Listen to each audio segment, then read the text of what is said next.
My name is Noah, and right now, I'm fishing on a levee.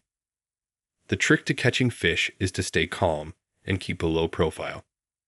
As I watch the line I've cast, my mind drifts back to yesterday's scolding from my boss. I work in sales at a moving company, a job I got into after starting as a part-timer in high school. A few years later, I got transferred and ended up with a terrible boss named Susan. Susan, now in her 40s, has a hysterical scream that's tough to handle. "You're the only one in our department who hasn't met this period's goals. You're dead weight here," she yelled. She always brings up my educational background whenever she can. I didn't go to college. I joined this company straight out of high school. Ironically, Susan went to a vocational school for illustration. She used to be an illustrator, but after failing to realize her dream, she's been in this industry for almost 20 years. At drinking parties, a drunk Susan would loudly lament, "I should have gone to university instead of that vocational school." She's clearly frustrated with her life choices. Susan's complex about her education is serious. She's awkward around college-educated newcomers and tries to demean people like me with only a high school education. Frankly, I've been experiencing daily harassment from Susan. But in this department, her word is law due to her long tenure. No one defends me from her harassment. Instead, they side with Susan, leaving me to face cold stares. It's hard to maintain a calm and clear mind, even when I'm fishing. "Hey Noel, what's up?" Your line is shaking. My fishing buddy George alerts me, snapping me out of my thoughts. "Got something on your mind?" George is an avid fisherman who would even go fishing at sea during long holidays. His skin is tanned, and he always has a pleasant smile. "No, I'm fine." I shake my head and refocus on fishing. I can't let my personal issues disturb George's enjoyable private time. "Oh, now you're focused." George laughs. "It's only when I'm fishing like this that I can forget the unpleasant things." After refocusing, I got a hit on my fishing rod. When I reeled it in, it turned out to be a pretty big catch. My fishing buddies erupted in cheers. "Nice catch. This must be the king of this area. Your family will be thrilled." George rejoices as if it's his own achievement. I feel my face stiffen momentarily, but quickly muster a smile. Even on a day when I catch a big one, I'm still bogged down with worries. I sigh inwardly. I just couldn't bring myself to say it in front of George that my wife was having an affair. I have a wife, Helen, and a daughter, Sarah, who just turned 11. Even when things got tough, I could keep going by thinking of my family. But lately, Helen's behavior has been strange. She's unusually cold towards me, and I feel like she's distancing herself. That's not all. Recently, I saw Helen dressed up, walking with a man I didn't recognize on my way back from work. I watched the scene in disbelief. I couldn't believe Helen would. It just didn't seem possible. I was too afraid to confront her about the truth, so I still haven't asked. I hope it's just my misunderstanding. As pathetic as it sounds, I find myself wanting to ignore it more and more each day.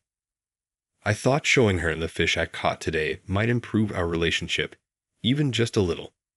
So, with that faint hope, I hurried back home, packing the fish in a cooler.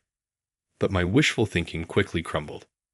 Helen didn't even glance at the fish I brought home and instead handed me a piece of paper that wiped the smile off my face. It said, "Divorce." "No way, are you kidding?" Even as I said that, Helen's cold expression didn't change. "I'm tired of being with a man who's gloomy, boring, and smells like fish. I want to start my life over." I was stunned by Helen's harsh words. "Start over? Are you saying you're going to be with that man?" I finally confronted Helen about seeing her with another man a few weeks ago and accused her of cheating. Helen looked surprised for a moment, saying, "You saw that, huh?" But then she blamed me, saying, "It's all your fault. You've always been so incompetent." Such a selfish reason, but I, not good with words, couldn't come up with a good response. I yelled, The affair was your doing. Yet Helen retorted, "Do you even know how much you earn? With that salary, you expect me to do all the housework and take care of Sarah while working. What are you acting so high and mighty for?" Sure, I had my shortcomings, but I never intended to put everything on Helen. However, it's partly true that she had more burden, and I found myself at a loss for words. I always got out-argued in arguments. In the end, I couldn't stop Helen, and she left the house with our daughter Sarah. All I could do was watch Sarah leave with a sad face. The next weekend, I was standing absent-mindedly on the breakwater where I usually fish. The evening sky turned the sea an orange hue. They say staring at the vast ocean makes your troubles seem small, but just looking at the sea won't bring Helen and Sarah back. My worries only grew day by day. I had no love left for Helen. I couldn't forgive her for driving me to utter despair. I thought, go wherever you want with another man, but the problem was our daughter, Sarah. I want to live with my beloved daughter, but now, in the midst of a custody battle. Knowing that the mother gets custody 90% of the time, the odds seemed grim. Even if the divorce is due to the wife's infidelity, it's bizarre how the custody usually doesn't go to the husband. Will I never be able to live with Sarah again? The more I thought about it, the more depressed I became. And then, at that moment, my fishing buddy George suddenly asked me, "Hey Noel, I thought you had left already. What's with that look? Like you're about to jump into the sea." Hearing this, I almost burst into tears. Normally, I would just smile and say it's nothing. But today, I just couldn't. I poured out all my pent-up emotions to George. I told him about being constantly berated by my boss at work, about my wife cheating on me and filing for divorce, taking our daughter away, and how I felt utterly hopeless. I've been told I'm worthless by both my job and my family. Maybe I should just jump into the sea. I couldn't hold back my tears. They just kept flowing. I was sobbing so much I could barely speak, but George just looked at me straight and listened to everything I had to say. He grabbed my shoulders firmly and said, "Just being alive and able to fish is enough, isn't it?" His compassionate smile finally calmed my heart. "Noah, if you were gone, I'd lose my fishing mentor. That would be a real problem for me. Can you keep living, thinking of it as a favor for me?" Mentor. I hardly ever catch big fish. What are you talking about? I fish more than anyone, and yet the other day I ended up catching a plastic bottle. Seriously, there's too much plastic trash these days. Maybe I should become an environmental activist. George's joke made me laugh. He is a really funny guy. I realized he has this charisma that draws people in, and his kind nature is probably what everyone loves about him. Thanks, George. I'll try a bit harder. Good to hear, Noah. But remember, it's important to muster up the courage to fight sometimes. Fight, Jess, please. Muster up the courage to fight. I'll pick up the pieces for you. Picking up pieces. That sounds like you're expecting me to die. I couldn't help but smile wryly at George's words. But indeed, I had been running from conflict, always just taking whatever was thrown at me. Is this really how it should be? George's words made me question for the first time what it means to fight. The next day, when I went to work, I got yelled at by Susan again. "Your shirt is all wrinkled. Do you even care about your job? If you don't, just leave." It was the same old yelling, just using me as a stress reliever. Yesterday, the day before, and the day before that, I had been constantly bombarded with such yelling every single day. I had enough. Remembering what George said, I finally understood what it meant to fight. I had a part in this too. If I didn't like it, I should speak up, I told myself. Then I glared at Susan and said, "So, it's okay if I leave." Her face changed color as she wasn't expecting me to talk back. What? Well, it's not a problem. I could see she was clearly shaken. I slammed the resignation letter I had written earlier onto Susan's desk. "Then please submit this to our president." The atmosphere in the office changed instantly. "I can't believe Noah is snapping," someone said in a frightened voice. "Fine, fine. If you insist that much, I'll take your resignation letter to the president's office right away." With a huff, Susan gripped my resignation letter and headed towards the president's office. So, this is the end of this company I have worked for so many years. The thought made me feel a bit sad. I did love my job here. Well, for now, I'll head to my usual fishing spot this coming weekend. I'll make sure George picks up my pieces as he promised. Just as I was thinking about this and started to tidy up my desk, it happened suddenly. The phone on my desk rang. The call was from the president's office. Maybe it's about the resignation letter. Thinking this, I answered the phone and was told, "Please come to the president's office immediately." I left my desk as it was and headed straight there. Entering the president's office, I found Mr. Thompson, the president, and Susan inside. Surprisingly, Susan suddenly apologized to me. "I'm sorry. I went too far. Please reconsider submitting your resignation." I was puzzled about what was happening, but Mr. Thompson explained, "Noah, you were handling our major client, Bridgewater Commercial, but recently Susan took over, right?" "Yes, that's correct. I was in charge of Bridgewater Commercial until last week. I always believed in nurturing relationships with our existing clients just as much as acquiring new ones, so I took care to handle them meticulously. However, due to low sales, Susan finally took over the account. About that, the client has said, 'If it's not Noah, we may reconsider our business with you.'" "What? Mr. Bridgewater said that?" "It's a problem. Mr. Bridgewater personally lodged a complaint, and just when Susan brought in your resignation, I ordered her to convince you to stay." "I see, so that's what this is about." I glared hard at Susan. She seemed a bit intimidated.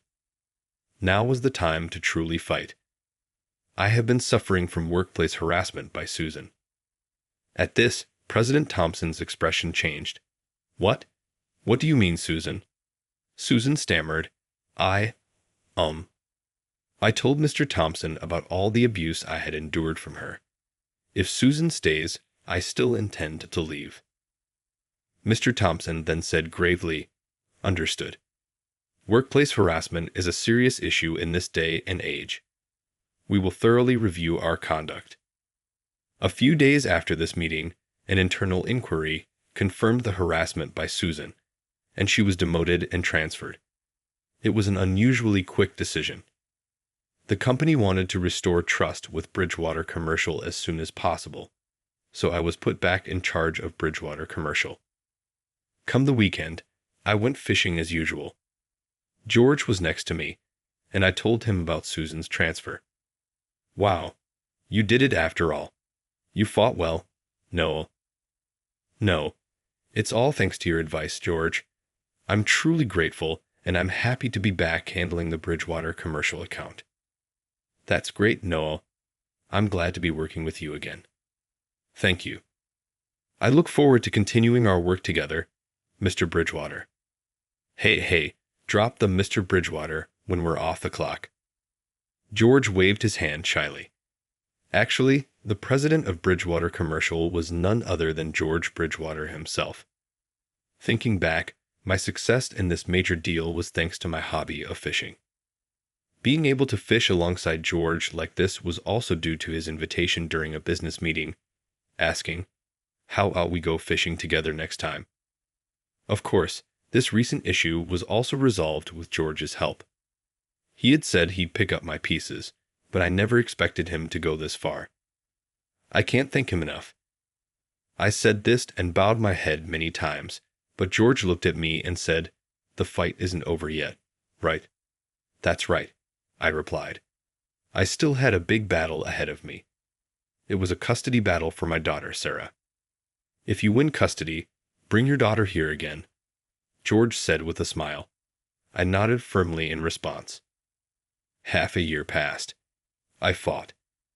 I confronted my wife, Helen, head-on. Finally, the verdict was out.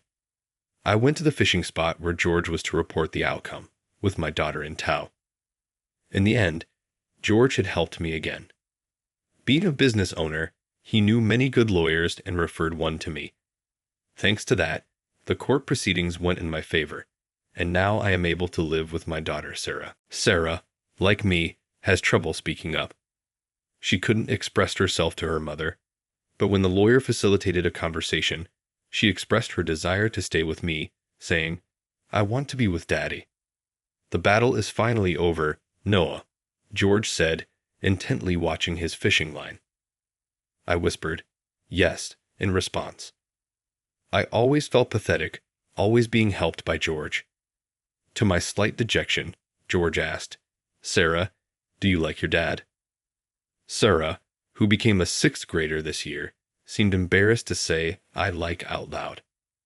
Perhaps because of shyness, she hesitated with an E, but then nodded silently afterward. That's right. That's right. Your dad might not look dependable, but he's the kind of person who always looks out for others and supports them in the background." To think that he saw me in such a way, George's words made me so happy. I realized that what I had been doing wasn't wrong and decided to continue tackling everything with compassion. Then George's fishing line tugged violently. Oh, here it comes, a big one. After a long time, "Careful, George, take it slow." I said this and readied the net to support George, who was frantically